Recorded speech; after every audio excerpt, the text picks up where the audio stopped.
Richard, in your opening remarks, you referred to a perfect storm. Yeah, I guess a lot of people are referring to the current market conditions, be it oil price, be it overcapacity, be it charter rates.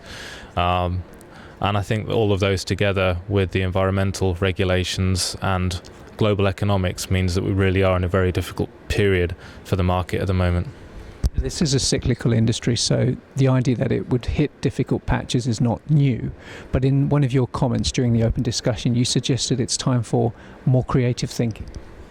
Yeah, I think Einstein talked about trying to solve problems the same way is madness, and it is time for us to think about different models. And I referred to not just the technology that we offer, but also some of the business models. And I referred to what we do in aerospace in terms of looking at longer time commitments from our customers, and the trade-off being that we have skin in the game in terms of support for the assets through life. And it kind of gives a leveling of the cost base over the period. And I think that's the kind of ideas that we need to start incorporating into this market.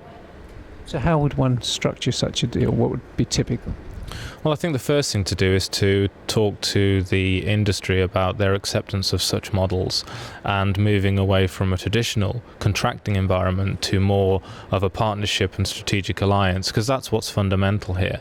And I think only then can we start talking about the realities, because actually, marine is different from aerospace. There are different constraints in that market. But I think to start the dialogue is where we need to go.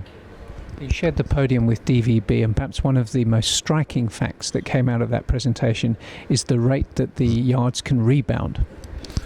Yeah, and I think I reflected that in my comment that if we're not careful, as soon as anybody sees any glimmer of growth, then we'll get a surge of building, and therefore we'll just be straight back into overcapacity again. So there has to be some kind of balance here, and I think other commentators looked at maybe speculators, and hopefully to some extent that element of the market will be taken out so that we can go back to core business and core economics for our business.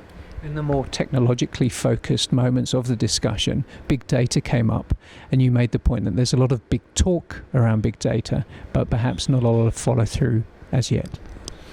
Yeah, and I think that's what I also went on to say, was that part of that is education and training, people understanding not just the concept, but actually what it means for them in business and how it actually can result in improved margins or improved efficiencies. And that's the conversation I think we should start having, moving away from rhetoric to, well, what does that mean for our industry? And for us, that means an opportunity to look at optimizing the assets and having real long-term through-life commitments with our customers. Talk about the importance of commitment. You as a company, Rolls-Royce Marine, have been very committed to this conference series. Why is that? We, or I personally, support this conference because of the quality of the attendees principally. I know that if I'm speaking here and if I'm networking here, I'm networking with the right people at the right level who really understand this industry, and for me that's pivotal, and that's why we support it.